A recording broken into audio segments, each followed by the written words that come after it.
Faire un choix. Tu regardes ce qui est disponible sur le marché. Tu réalises que le Commander WS4 ou WSS4, c'est ce qu'il te faut.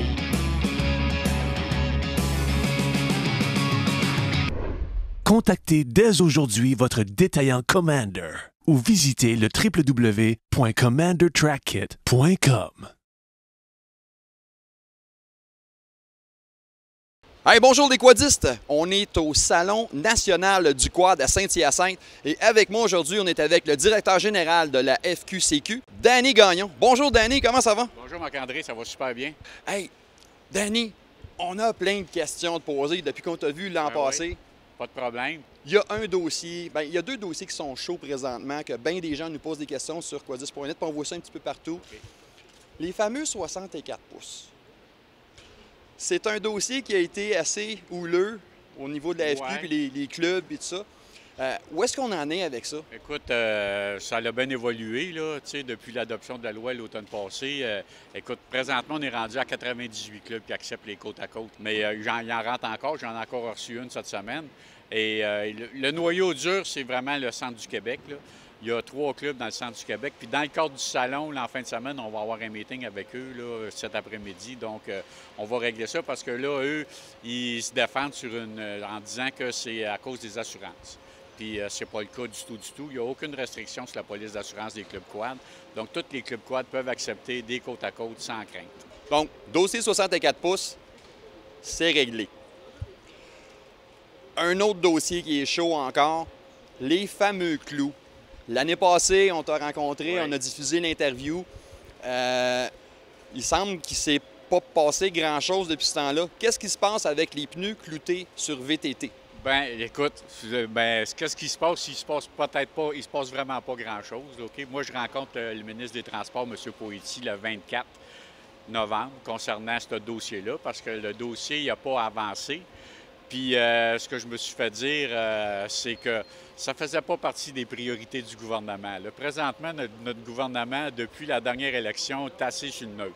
Donc, les clous, c'est sur le neutre. Bien là, les clous, tu sais, bon, c'est sûr qu'il y a un projet pilote qui a été écrit. J'ai parlé avec les fonctionnaires qui ont travaillé dessus cette semaine. Bon, ils ont dit, écoute, c'est fait. On a des débauches de projets pilotes, tout, mais ça ne fait pas partie de nos priorités présentement. Fait que là, je rencontre le ministre pour réactiver ça parce que je pense que ce serait le fun que ça serait réglé pour cet hiver. Puis si le ministre il veut faire des gains rapides, bien ça, c'est un petit gain facile à régler. Il y a 2 dossiers importants pour nous là-dedans concernant les clubs. C'est les clous puis la machinerie d'entretien. Parce que là, présentement, la machinerie d'entretien, en principe, selon la SAC, les surfaceuses avec des chenilles avec des ponts de métal, pas le droit de traverser la route. Fait que ça crée un petit problème pour nettoyer. En tout cas, s'il y avait une application de la loi stricte à ce niveau-là, ça créerait tout un problème sur l'entretien de notre réseau. Bon, mais ça, c'est bon. Donc, ça conclut un petit peu les clous. Danny, il y a beaucoup d'avancements au niveau des sentiers permanents, des nouveaux sentiers qui passent sur les terrains de la Couronne, qui seraient un petit peu plus, qu'on pourrait finalement avoir du 4 saisons, là, du vrai 4 saisons. Il y en a un qui nous attire particulièrement, c'est celui qui a été annoncé pour la région de Québec jusqu'au lac Saint-Jean. Où est-ce qu'on en est sur ce dossier-là? Bien, écoute, quand on parle en termes, c'est un projet, premièrement, de 700 000 OK? Fait que, premièrement, il fallait trouver 700 000 pour le réaliser.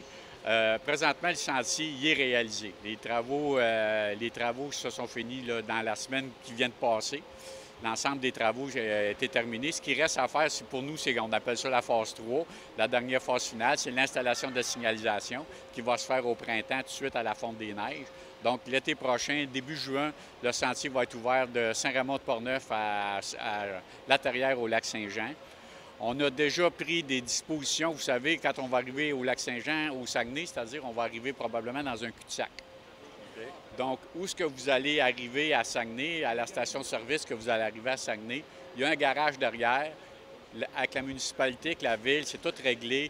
Il va avoir, vous pouvez mettre votre VTT dans le garage, vous rendre à l'hôtel via une navette, vous allez appeler, l'hôtel va venir vous chercher. Votre VTT va être gardé dans un garage en sécurité. Vous allez pouvoir faire vos choses puis revenir le lendemain. Ça, c'est déjà tout réglé avec Ville de Chicoutimi, avec le maire Tremblay et son équipe. Fait que on va vraiment avoir ce sentier-là. Est-ce que ce sentier-là va finir par pouvoir être utilisable en hiver? Il pourrait être utilisable en hiver, mais J'ai fait l'expérience de l'hiver l'année passée dans ce sentier-là, puis je pense pas que ça va être possible de l'entretenir hivernalement. Il y a vraiment, premièrement, il est très long, c'est 198 km. Il faut faire un détour pour aller à l'essence. Fait que si on fait un détour pour aller à l'essence, ça va changer de 45 km de plus. OK. Si pour aller à l'essence, si on n'a pas d'essence, on n'a pas prévu d'essence, parce qu'il faut faire un détour pour se rendre à l'étape. C'est 198 km. Il y a de la neige, là. OK, là? On va te dire de quoi, là?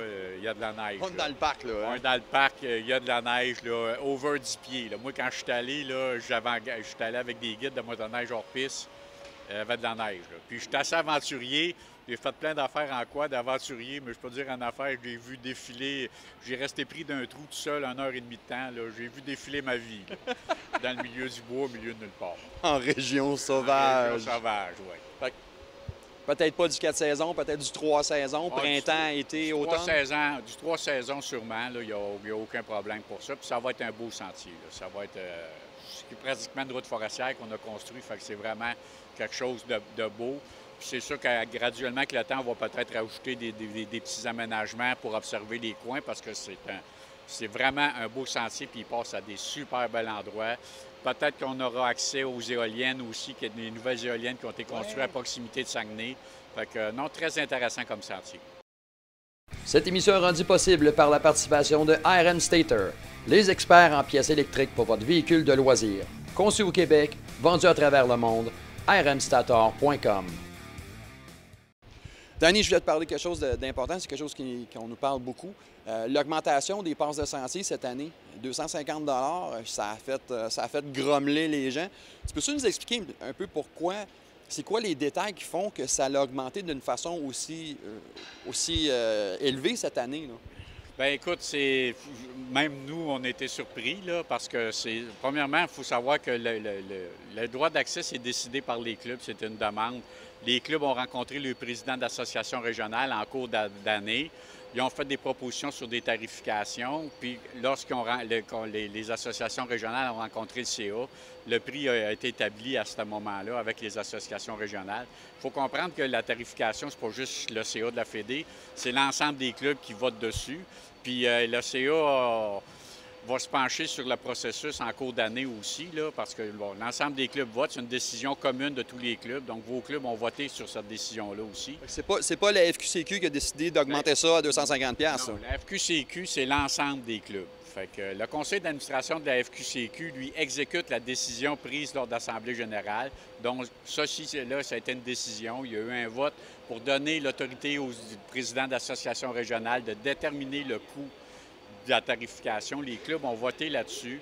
Fait que c'est vraiment l'ensemble des clubs qui décident. Nous, le siège social de la Fédération, on exécute les recommandations du conseil d'administration, puis notre année est beaucoup guidée en vertu des projets et des décisions prises à l'Assemblée générale par l'ensemble des clubs. C'est ça notre travail. Fait qu'il faut dire que la FQCQ, c'est pas juste Danny Gagnon, c'est l'ensemble des clubs et tout le monde. Question comme ça.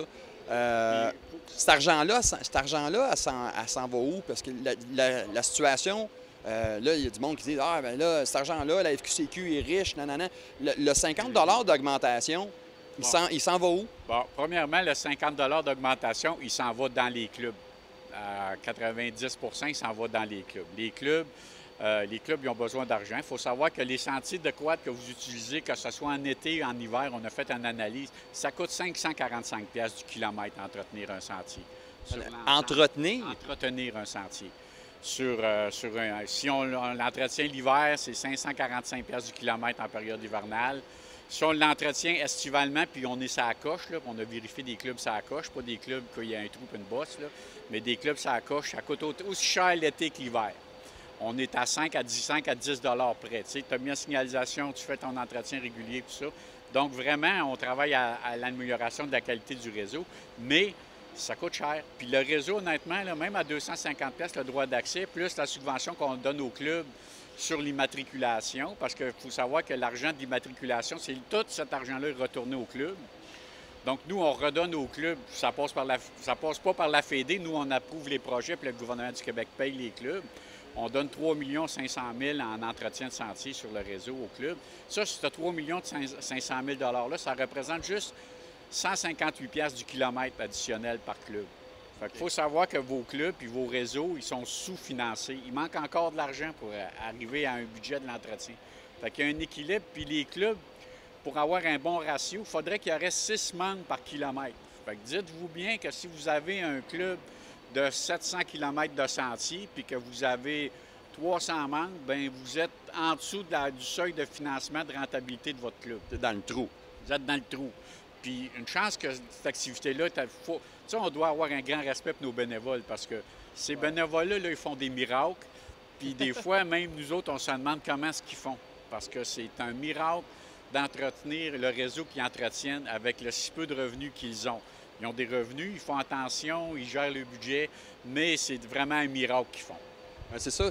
Nous autres, on a rencontré quelques clubs dans la dernière année, puis il y a des clubs qui ont été très, très francs là, sur qu'est-ce qui se passe, puis des gros clubs. Là. Je ne mentionnerai pas de nom, là, mais on m'a dit, un gros club, qu'à partir de la fin février, il roule sur le crédit, sur les marges de crédit pour entraîner les sentiers. C'est une réalité un peu partout au Québec? C'est une réalité un peu partout au Québec. Vous savez, les clubs, ils sont soucieux de leur membership, fait qu'ils grattent, mais à un moment donné, il n'y en a plus d'argent dans le compte, puis il tombe encore de la neige.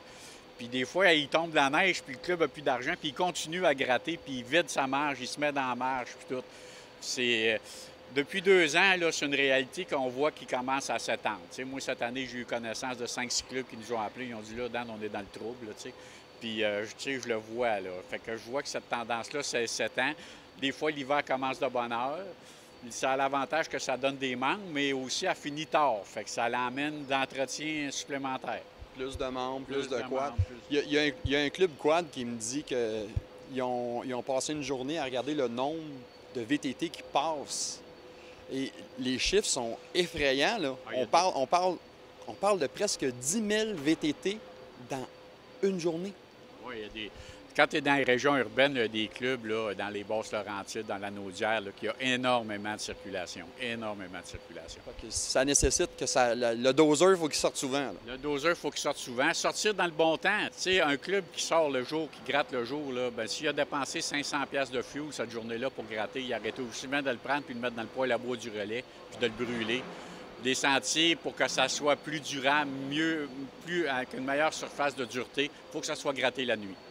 Il faut se dire une affaire, là, au Québec, là, vous êtes chanceux, vous ne le réalisez même pas. Là, parce que moi, j'arrive de Californie, où on est allé en formation, puis il y a un meeting national avec des organisations américaines. Le terrain de jeu, là, de voyager aux États-Unis, ça n'existe pas. Là. Vous ne pouvez pas vous promener d'un État à l'autre, d'une ville à l'autre aux États-Unis, comme on fait ici au Québec. Eux autres, c'est des genres de réserves fermées. Là. Eux autres, c'est des parcs nationaux, c'est des carrés de 10 km², puis il y a des sentiers dans ce 10 km-là. Fait que c'est vraiment, là, vous êtes chanceux. Profitez-en. On est vraiment chanceux. On a un bon support de tout le monde. Donc, félicitations à tout le monde pour le travail qu'ils font. Ouais. Merci aux bénévoles surtout. Les bénévoles, c'est eux autres qui font le travail de la FQ, hein? Oui, c'est vraiment les bénévoles qui font le travail. On vient de remettre des prix aux grands bénévoles. Puis, sans eux, là, il n'y aurait pas l'activité quad comme il y a au Québec. Bien, merci beaucoup à Danny Gagnon, le directeur général de la Fédération québécoise des clubs quad.